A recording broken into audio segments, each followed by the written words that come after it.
ETF index mutual funds నేర్చుకుని stock మార్కెట్లో రాణించాలనుకుంటున్నారా? వెంటనే ఈ నెంబర్కి కాల్ చేయండి.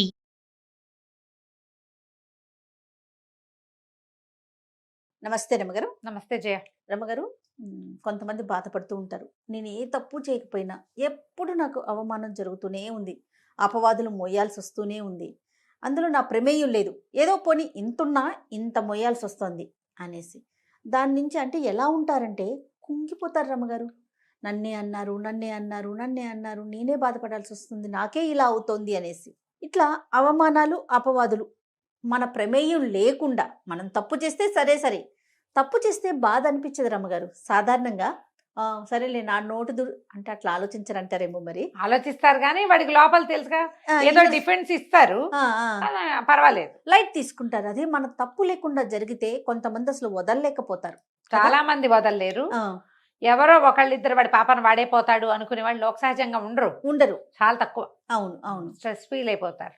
అది వెన్నాడేసి నుంచి తీయలేకపోతారు రమ్మగారు. తిండి తిండ్రు, నిద్రపోరు, ఇంకా ఎంత నీరసంగా అయిపోయి వేరే పని మీద ఫోకస్ కూడా చేయరు. పోనీ మీరు అన్నట్లుగా వాడి పాపను వాడేపోతాడు, యూనివర్స్ చూస్తుంది, ఇట్లా ఓవరాల్ గా ఆలోచించుకోలేకపోతారు కదా. వీటి నుంచి బయటపడాలంటే ఎట్లా? మొదట స్ట్రాంగ్ మెంటాలిటీ డెవలప్ చేసుకోవాలి. అవును రమ్మగారు. మనసు దృఢపరచుకోవటం. నేను ఇక్కడే ఆగిపోతే ముందుకెళ్ళలేను, ఇక్కడ ఆగకూడదు, స్టక్ అయ్యానని చెప్తున్నారు చాలా మంది. నేను స్టక్ అయ్యా అక్కడే ఎంత స్టక్ అయిపోతావు నువ్వు. స్టక్ అవటం వల్ల నీకు ఏం ఉపయోగం జరిగిందో ఆలోచించు మొదట. అవును, నువ్వు ఏం పోగొట్టుకున్నావో కూడా నువ్వు ఆలోచిస్తే పోగొట్టుకున్నవి పెద్దవి, నువ్వు పొందింది చాలా తక్కువ, అసలు ఏం లేదు. స్టక్ అవడం ఒకటే మిగిలింది. ఏమేం పోగొట్టుకున్నాను స్టక్ అవటం వల్ల? చిన్నవి చేయ, అత్తగారితోటో తోడుకోడలతోటో ఆడపడితోటో ఏదో తగాదా వస్తుంది. అవును, తగాదా లేదా అన్నదమ్ములతోటి, ఇది బాగా కనపడుతోంది. అక్క చెల్లెళ్ళతోటి తగాదా వస్తే బిగుసిపోతారు ఇద్దరు.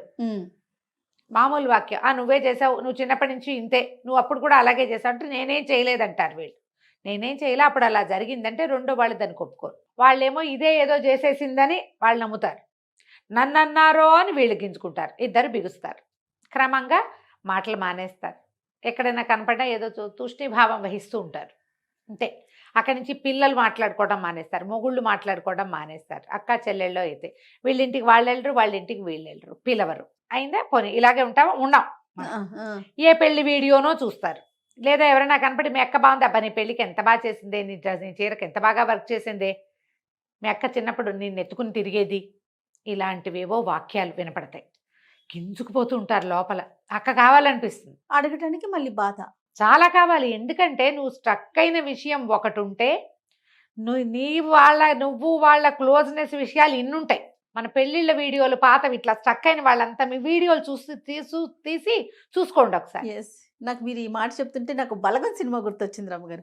గుర్తుందా? మూవీలో వాళ్ళ మేనత్త ఆవిడ గుర్తు చేస్తుంది, చిన్నప్పుడు ఎంత బాగా చూసుకున్నాడు, మీ అన్నలు ఎలా చూసుకున్నారు, నువ్వేం చేస్తే వాళ్ళు ఏం చేస్తారు అనగానే వాళ్ళకి ఒకరికొక క్యారెక్టర్స్ కి కళ్ళల్లో నుంచి నీళ్ళు వచ్చేస్తా ఉంటాయి. చెప్తుంటే నాకు కూడా అలాగే అనిపిస్తుంది, ఎంత నాస్టాలజిక్ గా ఉంటుందో. ఒక్కసారి మన పెళ్ళప్పుడు, మన చిన్నప్పుడు, మన స్కూల్కి వెళ్ళేటప్పుడు అక్కతో తగాదాలు వచ్చినవి ఎన్నున్నాయో, అక్క మనని బాగా చూసుకున్నది కొన్ని వందలు ఉంటాయి. ఈ తగాదాన్ని పట్టుకుని ఇక్కడ స్టక్ అయ్యి మనం దాన్ని వదిలిపెట్టేస్తాం. అవును, ముందుకెళ్ళలేకపోతాం. అవునండి, వెనక్కి వెళ్ళండి. వెనక్కి వెళ్ళమంటారు. వెనక్కి వెళ్ళండి. వెళ్ళి వాళ్ళతోటి మనకున్న ఇవి అన్ని జ్ఞాపకాలు, వాళ్ళతో మనకున్న అనుబంధం, వాళ్ళు మనకి ఏ విషయాల్లో సహాయం చేశారంటే బెస్ట్ పార్ట్ ఆలోచించండి, వర్స్ట్ పార్ట్ వదిలిపెట్టాలి. అక్కడే కదా మనం స్టక్ అయ్యాము. వర్స్ట్ పార్ట్ ఎన్ని ఉంటాయి రమ్మగారు? తక్కువ ఉంటాయి. ఇప్పుడు మనం ఎక్కడ స్టక్ అవుతాం? వర్స్ట్ పార్ట్ లోనే అక్కడ ఆగిపోతాం. ఎక్కడో ఒక దౌర్భాగ్య క్షణంలో మనకి వాళ్ళకి తగాదా వస్తుంది, అంతే. వాళ్ళకి మంచిది కాదు, మనకి మంచిది కాదమ్మా. కానీ ఇక్కడ ఇంకొక విషయం రమ్మగారు, ఈ వెనక్కి వెళ్ళటం అనేది తను వెళ్ళినప్పుడు నేను ఎందుకు వెళ్ళాలి అని ఆలోచన వస్తుంది. అందుకని మనం ఇద్దరికి చెప్తున్నాం, ఇది ఎవరో ఒకళ్ళకి చెప్పట్లేదుగా, ఇద్దరు ఆలోచించాలి. ఒకవేళ వీళ్ళకి సయోధ్య కుదర్చాలని ఎవరైనా భావిస్తే వాళ్ళు ఈ వెనకాల విషయాలు ఇద్దరికి గుర్తు చేస్తే ఆటోమేటిక్గా సర్దుకుంటుందమ్మా. ఇందులో పెద్ద పెద్ద తీవ్రమైనవి వ్యవహారాలంటే ఏదైనా ఎక్స్ట్రా మ్యారిటల్ ఎఫైర్స్, ఆస్తి పంపకాలు, అక్కడ కొంచెం కష్టమమ్మా. అలాంటి చోట ఇది సెట్ అవ్వవు. కానీ ఈ ఊరికే చిన్న మాట నువ్వు అంటే నువ్వు తూతూ మేమే అనుకుంటారు చూడు, ఇలాంటి చోట్ల ఖచ్చితంగా సెట్ అవుతుంది. మన వెనకది ఆలోచించుకుంటే అన్నీ నార్మలే ఉంటాయి. ఓకే. ఏం లేదు ఇంకా. నాకు ఎప్పుడు ఇలాంటివే వస్తాయి అంటారు కొంతమంది. ఆఫీసుల్లో ఇంతే, చుట్టుపక్కల వాళ్ళతో ఇంతే, ఇంట్లో ఇంతే, అత్తగారింట్లో అంతే, పుట్టింట్లో అంతే, కజిన్స్తో అంతే. చిన్న చిన్న వాటికి నేను మాట పడిపోతున్నాను. అసలు సంబంధం లేకపోయినా నేను నాకు మాట వస్తుంది, చిన్న మాటలు పెద్ద మాటలు నేను తీసుకోలేకపోతున్నా. అయితే దీనికి దైవారాధన ఒకటి మంచి పద్ధతి అమ్మా. ఇందులో ఈ దైవాలలో ఇద్దరు దైవాలని మనం ప్రార్థించవచ్చు. ఇద్దరు మనని ఈ అవమానాల నుంచి, అపవాదుల నుంచి, జనాల అపోహల నుంచి కాపాడతారు. ఓ గబుక్కున ఊహించు, ఎవరై ఉంటారు? పరమశివుడా? ఇంకా 4 ఆప్షన్స్ ఇస్తాను జయ నీకు. నాకా? నాకు తెలిసిన దేవుడేనా? నీకు తెలిసిన దేవుడే. దేవుడా క్షమించు. విష్ణువు, శివుడు, అంటే ఉన్న దేవుళ్ళందరినీ పేర్లు చెప్పాయి నీ ఇష్టం. ఆంజనేయ స్వామి గారు, వినాయకుడు. ఇప్పుడు కరెక్ట్. ఓకే. మొదటిది వినాయకుడు, రెండో వాడు కృష్ణుడు. వీళ్ళిద్దరు రెండు కరెక్ట్ కదా. విష్ణు అంటే కృష్ణుడు. విష్ణు అంటే కృష్ణుడు కాదు, విష్ణు అంటే విష్ణువే. అలా ఒప్పుకో. వీళ్ళిద్దరూ మనని అవమానాల నుంచి, అపవాదుల నుంచి, ఈ కుంగిపోయే పరిస్థితుల నుంచి కాపాడతారు. వినాయక సంబంధమైన ఒక స్తోత్రాన్ని, శ్లోకం చిన్నది కదా, స్తోత్రాన్ని అలవాటు చేసుకోండి నిత్యం. నా తప్పు లేకుండా నా మీదకి ఏ మాట రానివద్దు తండ్రి, నాతో ఉండు అని దండం పెట్టుకోండి. మీరు రోజు వినాయక స్తోత్రం చదువుకుంటే అంత బెల్లం ముక్క, బెల్లం ఇట్లేదు, చెక్క బెల్లం దొరుకుతుంది, ఊరుగుపల్లి బెల్లం అంటారు. 1 కేజీ తెచ్చి దాన్ని చిన్న సాధనం పెట్టి కొట్టి చిట్టి ముక్కలు కట్ చేసి పెట్టేసుకోండి, ఒక డబ్బాలో పోసుకోండి. రోజు వినాయకుడికి బెల్లం ముక్క చూపించండి. బెల్లం ముక్కకి మడి మశానం ఏమీ లేవమ్మా, ఏ అంటూ ఉండదు. ఒకవేళ రోజు బెల్లం ఎవరు తింటారండి అంటే, నైవేద్యం పెట్టిన బెల్లం ముక్కలు, నా ప్లాన్ అనమాట ఇది, నేను చేసేది. నైవేద్యం పెట్టిన బెల్లం ముక్కలన్నీ ఒక డబ్బాలో వేసుకోండి, ఏ టీలోనో కాఫీలోనో వేసేసుకోండి. పాయసాల్లో ప్రసాదాల్లో పనికిరాదు. టీలో బెల్లం వేసుకోండి, చాలా బాగుంటుంది. బ్లాక్ కాఫీలో బెల్లము బాగుంటుంది, కషాయంలో బెల్లము బాగుంటుంది. అసలు మీరు ఏం చెప్పదలుచుకున్నారు రమ్మ గారు? కాబట్టి బెల్లం ఎలాగా అన్న అనుమానం మీకు లేకుండా చెప్తున్నాను. నెక్స్ట్ ప్రశ్న అదే ఉంటుంది, ముందే చెప్పేసి. సరే, వినాయకుడికి ఏం చదువుకోవాలి? వినాయకుడికి మనము తెలుగు పద్యాలు దొరుకుతాయి, అవి చదువుకోవచ్చు. తర్వాత ఏమో ద్వాదశ నామావళి ఒకటి ఉంటుంది వినాయకుడిది, షోడశ నామావళి ఒకటి ఉంది. ఈ 2 స్తోత్రాల్లో ఏదైనా తీసుకోండి. ఓకే. సుముఖశ్చేకదంతశ్చ కపిలో గజకర్ణికః ఇలా మొదలయ్యేది ఒకటి. ప్రణమ్య శిరసాదేవం గౌరీపుత్రం వినాయకం భక్తావాసం స్మరే నిత్యం ఆయుఃకామార్థ సిద్ధయే, ఇది ఒకటి స్తోత్రం. ఈ స్తోత్ర నిధి యాప్లో 2 దొరుకుతాయమ్మా. వినాయక స్తోత్రాలు ఓపెన్ చేసి చూసుకోండి, స్తోత్ర నిధి పెట్టుకోండి ఫోన్లో. ఎక్కువ స్పేస్ ఏం తీసుకోవద్దు, తక్కువ స్పేస్ ఏం తీసుకుంటుంది. మీరు చాలా స్తోత్రాలు అందులో దొరుకుతాయి, తప్పులు కూడా లేవు. ఓకే.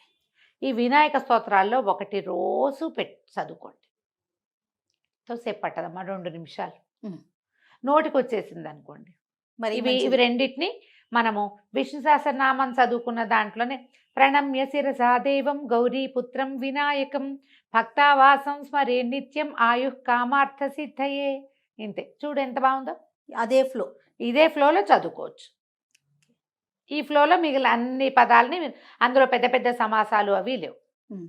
ఇంత కూడా మా వల్ల కాదండి, నేను చేయలేను ఇంత. ఇంకా ఈజీ చెప్పండి అంటే, రోజు శుక్లాంబరధరము అగజానన పద్మార్కము చదువుకోండి. ఈ 2 అందరికీ వస్తాయి కదా. పిల్లలకి మనం మొదట నేర్పించేదే వినాయక స్తుతి. ఈ 2 శ్లోకాలు పెట్టుకోండి.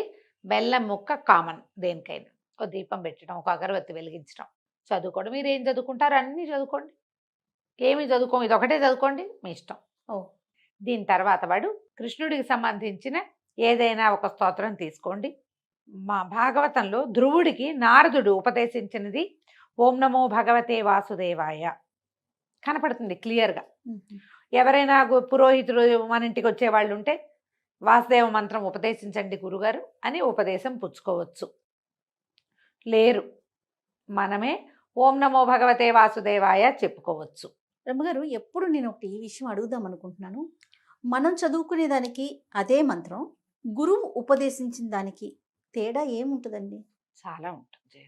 ఒక గురువు దగ్గర నేను ఉపదేశం తీసుకున్నాను ఈ మంత్రం అని చెప్తూ ఉపదేశం ఉంటారు. తీసుకుంటే ఉపదేశం వల్ల ఏమవుతుంది, గురు ఉపదేశం వల్ల సరైన దారిలో నడుస్తాం మొదటిది. మ్హూ. ఏం చేయాలి ఏం చేయకూడదు అనే క్లారిటీ ఉంటుంది రెండోది. మూడోది, నువ్వేదైనా పొరపాటు చేస్తే నిన్ను దిద్దుతాడు గురువు. నీవేదైనా తప్పు చేస్తే నీకు ఉపదేశించిన గురువుదే ఆ తప్పు, కానీ నీ తప్పు కాదు. నువ్వు తప్పు చదువుతుంటే నీ కరెక్టే నీ వరకు. ఆ తప్పుల మోత గురువు తీసుకుంటాడు. మనం చీకటిగా ఉంది జయ, ఎక్కడికో వెళ్తున్నాం, లైట్ లేవు, దారి తెలీదు, కళ్ళు పొడుచుకున్న కానరాన్ని చీకటి. ఈ చీకట్లో ఎట్లో అట్లా అట్లా అట్లా తడువుకుంటూ వెళ్ళినా వెళ్తావు నువ్వు, అక్కడికి అడంగు చేరతావు ఎప్పటికో ఒకప్పటికి. ఎవరైనా మన చేయి పుచ్చుకున్నారు, మన ముందు నడుస్తున్నారు, మన చెయ్యి పుచ్చుకుని చెయ్యి వెనక్కి చెయ్యి అందించి నడుస్తున్నారు, అతనిలోంచి ఒక కాంతి వస్తుంది. ఆ కాంతిలో నువ్వు నడిచి వెళ్ళిపోతావు చూడు, సులువుగా. ఏది ఈజీ, ఇదే అదే. అంతేకా, పట్టుకుని నడిపిస్తేనే కదా సులువుగా వెళ్ళిపోతాం. ఒకవేళ నిన్ను గోతలో దింపాడు అనుకో ఆయన, ఆ ముందు తీసుకెళ్ళేవాడు, నీ తప్పు కాదు, గోతలో దిగిన తప్పేం ఉండదు నీకు, గురువుది తప్పు అవుతుంది. ఇప్పుడు అందుకని ఆధ్యాత్మిక గురువు అనేది మనం ఎప్పుడు చెప్పుకుంటాము, ఎవరైనా గట్టిగా ఈ మంత్రాల్ని దీంట్లో ఉన్నవాళ్ళు, ఉపదేశం ఇవ్వగలిగే అర్హత ఉన్నవాళ్ళు, వాళ్ళు కూడా, ఆ అర్హత ఉన్న గొప్పవాళ్ళు కూడా అందరికీ ఇచ్చేయరు. ఎవరు దీనికి తగిన వాళ్ళో పాత్రత చూసి చేసుకోగలిగే దాన్ని చూసే ఇస్తారు. అందుకని యూట్యూబ్ గురువులు అనుకోకండి, మామూలుగా చెప్తాను, నేను చెప్పినా కూడా అంతే, నన్ను గురువుగా అనుకోకండి అమ్మా. మంచి మాట చెప్పడానికే, మంత్రానికి మనం పనికిరం. శ్లోకానికి పనికొస్తాం, ఈ శ్లోకం చదువుకోండి అని చెప్పచ్చు. మంత్రము డిఫరెంట్ ఫ్రమ్ శ్లోకం సార్వజనీయమైంది, చదువుకోవచ్చు అందరూ. మంత్రం అట్లా కాదు, వచ్చే పవర్ హౌస్ అది. ఇక్కడ కూడా అంతే, మీరు చదువుకోదలుచుకుంటే ఓం నమో భగవతే వాసుదేవాయ చదువుకోండి, లేదు మీకు వచ్చు చక్కగా కృష్ణాష్టకం చదువుకోండి. కృష్ణ నాతో ఉండు తండ్రి, నన్ను తీసుకెళ్ళు సరిగ్గా, నాకు ఏ ఇబ్బందులు రానివ్వద్దు, నాతో ఉండు. నువ్వు మీతో ఎప్పుడు ఉంటాడు, ఎవరైనా మనతో ఎప్పుడు ఉంటారు జయ, మనం ఉంచుకుంటే కాదు, అంతేగా, ఉంచుకోవాలి. ఇప్పుడు పిలవాలి, మనం పిలిస్తే వస్తాడు, ఉంచుకోవాలి. కృష్ణుడు పిలిస్తే గాని రాడమ్మా. అసలు విష్ణుతత్వమే పిలిస్తే గాని రాని తత్వం, చాలా పిలవాలి, పిలిచేదాకా రాడు. మనం అదే చూస్తాం కదా, ఏమిటి గజేంద్ర మోక్షంలో వాడు ఫైట్ చేసి దుంప తెంచుకున్న నాళ్ళు రాలేదు, ప్రాణాలు ఠావులు తప్పుతున్నాయి, తండ్రి నువ్వెవరో నాకు తెలీదు, రావవే వరద, కావే ఈశ్వర అని పిలిచాడు. అప్పుడు రావే వరద అని పిలిచాడు. నువ్వెవడివో తెలీదు నాకు, నువ్వెక్కడుంటావో తెలీదు, ఎలా ఉంటావో తెలీదు, కానీ నువ్వెవడివో ఒకటి ఉన్నావు. ఆ ఉన్నవాడెవడో నన్ను రక్షించాలంటే ఉన్నవాడెవడు, జగన్నియామకుడైన విష్ణువు పరిగెత్తుకుంటూ వచ్చాడు. పిలిస్తే వస్తాడమ్మా, కృష్ణుణ్ణి పిలిచేదాకా రాడు, చూస్తూ ఉంటాడు మనకేసి. నువ్వు భగవంతుడి వైపు ఎప్పుడు చేయి చాపుతాం జయ, మనం చేత కానప్పుడు చేయి చాపాలమ్మా, చేత కానప్పుడు చేయి చాపాలి. రోజు ఆయన్ని మనతో ఉంచుకోవాలి, ఉంచుకోవటం వేరు, చేయి చాపటం వేరు. అవునండి. దేవుడా నన్ను రక్షించు, రోజు నువ్వు భగవంతుడా మమ్మల్ని పుట్టించావు, నిన్ను నేను అర్చిస్తానని అర్చన. కృష్ణాష్టకం చదువుకోండి, అది కూడా మనం విష్ణు సహస్రనామం లాగానే చదువుకోవచ్చు. స్తోత్రనిధులు ఇది కూడా దొరుకుతుందండి, నేను స్తోత్రనిధిని ప్రమోట్ చేస్తున్నట్టుంది కానీ ఉపయోగపడే విషయం కాబట్టి చెప్పాలనుకుంటున్నాను. మీకు స్పష్టంగా అనిపించింది. వసుదేవ సుతం దేవం కంస చాణూరమర్దనం దేవకీ పరమానందం కృష్ణం వందే జగద్గురుం. చూడు కృష్ణ ఎంత సింపుల్ గా ఉంది, సింపుల్ పదాలతోటి తేలికపాటి స్తోత్రం, 8 శ్లోకాలు, ఒక ఫలశ్రుతి శ్లోకం, 9 శ్లోకాలు, 2 నిమిషాల్లో అయిపోతుంది. ఓకే, కాబట్టి ఇది చదువుకోండి. మిమ్మల్ని వినాయకుడు కానీ కృష్ణుడు కానీ ఇద్దరిని చదువుకుంటామంటే ఇద్దరిని మహదానందంగా చదువుకోండి అమ్మా. మీరు రోజువారీ ఏ నివేదన పెడుతున్నారో కృష్ణుడికి అదే నివేదన పెట్టచ్చు, వినాయకుడికి మాత్రం బెల్లం పెట్టాలి. దీనివల్ల మీకు అపవాదులు, అపనిందలు, అవమానాలు, చిన్న వాటికి చిన్నబుచ్చేసుకోవాల్సిన పరిస్థితి, దాని నుంచి కొంత మీరు తప్పుకుంటారు. దీంతోపాటు మీరు మానవ ప్రయత్నంగా జాగ్రత్తగా ఉండండి. ప్రతి దాని నుంచి మనం ఒక పాఠం నేర్చుకుంటూ ఉండాలి. జీవితంలో ఏమవుతుంది, ఓ దెబ్బ తగిలితే ఓహో ఇక్కడ కాలు వేయకూడదు, ముందుకు వెళ్ళకూడదు, ఇక్కడ గడప ఉంది, ఇక్కడ గట్టు ఉంది, తెలుసుకుంటాం కదా. తెలుసుకోండి, తెలుసుకునే ప్రయత్నం చేస్తూ భగవంతుడిని తోడు తీసుకుని ముందుకెళ్ళండి, ఈజీగా ఉంటుంది అప్పుడు. తప్పకుండా రమ్మగారు. నమస్తే. నమస్తే జయ.